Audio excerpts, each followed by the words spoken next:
वज़ीर ख़ारजा इसहाक़ डार की ढाका में अमीर जमात इस्लामी बांग्लादेश डॉक्टर शफीकुर रहमान की रिहाइशगाह आमद, खैरियत दरियाफ्त की, वज़ीर आज़म की जानिब से खैर सगाली के जज्बात से भी आगाह किया।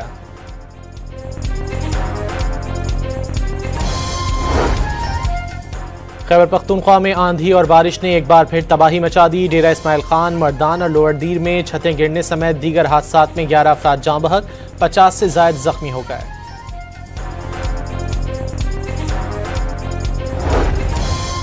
इस्लामाबाद और रावलपिंडी में मूसलाधार बारिश, नदी नालों में तुग़यानी आ गई। बहारा कहू के नशीबी इलाके में बारिश का पानी घरों और दुकानों में दाखिल हो गया। हैदराबाद में बंगाली कॉलोनी के मकीनों का बरसाती पानी की निकासी न होने के खिलाफ एहतजाज, शिकायत के बावजूद कोई इकदाम नहीं किए गए, मुजाहिरीन का शिकवा। लोधरा में मंगनी टूटने पर 2 खवातीन कत्ल, मुलजिम ने साबका मंगेतर को भी जख्मी कर दिया।